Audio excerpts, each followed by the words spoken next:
अगर हम जब नेगेटिव ऑलरेडी नॉट लगा चुके हैं और उसके साथ मेरे भाई लगाएंगे नन, तो ये अपने आप में हो जाएगा सुपरफ्लुअस। हमने बोला बिल्कुल, तो ये पक्का गलत है।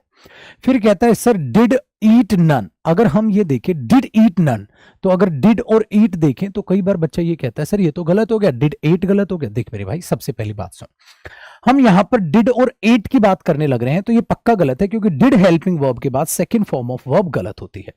शी डिडंट ईट एनी, बिल्कुल हो सकता है नोट के साथ एनी, आउटपुट मेरे बच्चे जीरो ही देता है। आउटपुट उसको जीरो चाहिए था तो जीरो आ गया। नेक्स्ट देखते हैं, शी डिडंट एट, बेटा डिड नॉट के बाद सेकंड फॉर्म ऑफ वर्ब नहीं आती, गलत हुआ। तो आपको ऑप्शन सी आ गया, सही है। लेकिन मैं आपसे यहां रुक के ये पूछना चाहूंगा मेरे भाई, ए गलत क्यों है? बात को बड़े ध्यान से सुनिए। आप ये बोलेंगे सर ए ऑप्शन इसलिए गलत है क्योंकि जब हम डिड नॉट लगा रहे हैं तो डिड नॉट के बाद क्या नहीं आता सर, जो डिड लगा रहे हैं उसके बाद सेकंड या फर्स्ट फॉर्म नहीं आती। मेरे भाई बहुत गलत है, ध्यान से सुनो।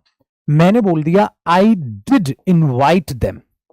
आप शायद कुछ गलती कर रहे हो मेरे बच्चे। हमेशा ऐसा होता है कि आप डिलेक्सिकल वर्ब के केस में मेरे भाई डू, और डिलेक्सिकल वर्ब के केस में डज, और उस डिलेक्सिकल वर्ब के केस में डिड के बाद आप फर्स्ट फॉर्म ऑफ वर्ब पक्का लगा सकते हो। I do go there in the morning, मैं वहां सुबह जरूर जाता हूं। एम्फेसाइज करने के लिए ऐसे लगा सकते हो। तो अगर मैं ये देखूं तो पहले ऑप्शन में ऐसा कतई है, तो मैंने इस ऑप्शन को इस वजह से नहीं काटा क्योंकि डिड के बाद फर्स्ट फॉर्म नहीं आती, हेल्पिंग वर्ब नहीं आती, डायरेक्ट आना था। ठीक है, इसके लिए काटा है लाडले क्योंकि हमने यहां पर यह पाया कि गुरुजी अगर मैं इसे एम्फेसाइज करूंगा तो बात क्या हो जाएगी, she did eat none, she did it none. तो इस एम्फेसाइजिंग फैक्टर को मैंने वहां पर नहीं लिया।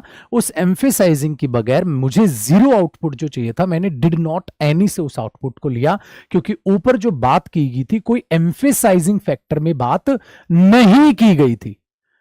ठीक है ना, अगर इस बात को ध्यान देखना, I did meet none of them, मैं उनमें से पक्का किसी से भी नहीं मिला।